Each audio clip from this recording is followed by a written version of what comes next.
Missionaries of Christ presents Reflections. Sunday Readings and Gospel. Second Sunday in Ordinary Time. First reading. Isaiah chapter 62 verses 1 to 5.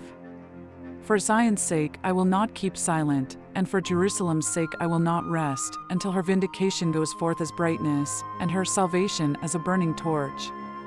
The nations shall see your vindication, and all the kings your glory, and you shall be called by a new name which the mouth of the Lord will give. You shall be a crown of beauty in the hand of the Lord, and a royal diadem in the hand of your God. You shall no more be termed forsaken, and your land shall no more be termed desolate, but you shall be called, My delight is in her, and your land married, for the Lord delights in you, and your land shall be married.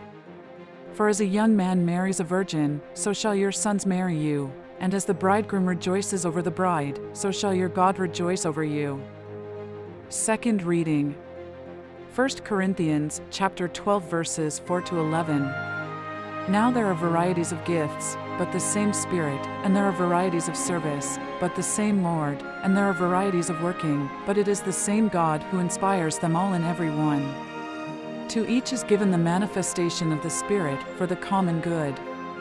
To one is given through the Spirit the utterance of wisdom, and to another the utterance of knowledge according to the same Spirit, to another faith by the same Spirit, to another gifts of healing by the one Spirit, to another the working of miracles, to another prophecy, to another the ability to distinguish between spirits, to another various kinds of tongues, to another the interpretation of tongues. All these are inspired by one and the same Spirit, who apportions to each one individually as he wills.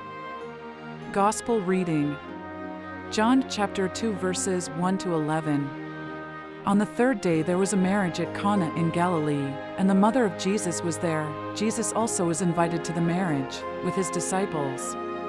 When the wine failed, the mother of Jesus said to him, They have no wine. And Jesus said to her, O woman, what have you to do with me? My hour has not yet come.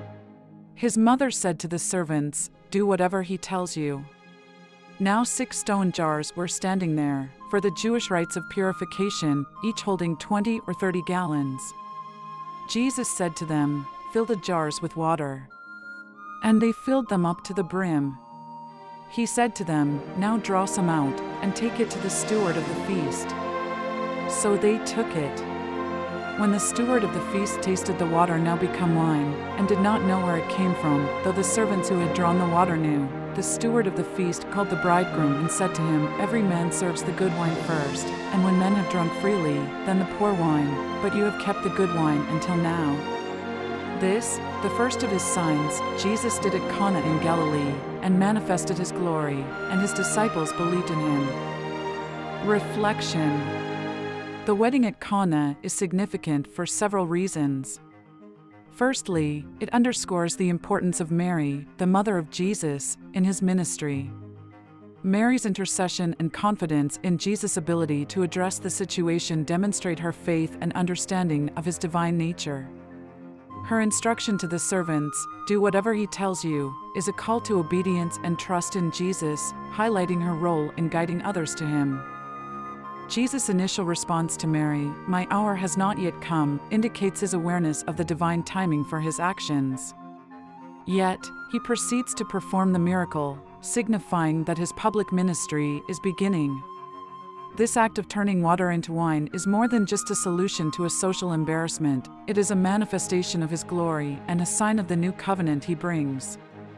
The use of 6 stone jars for the Jewish rites of purification, each holding 20 or 30 gallons, signifies the transformation from the old order, Jewish purification rituals, to the new order, the kingdom of God, that Jesus inaugurates. The quantity and quality of the wine Jesus provides symbolize the abundance and excellence of the blessings he offers.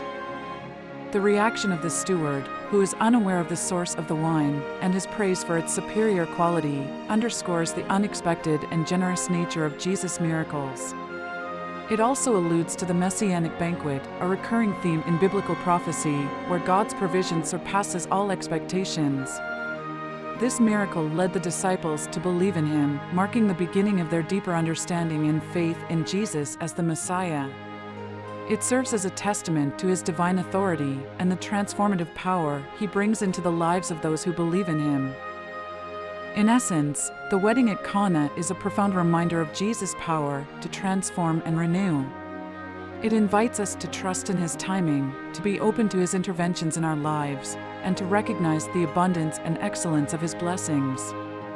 It also calls us to follow Mary's example of faith and obedience, guiding others to do whatever he tells you.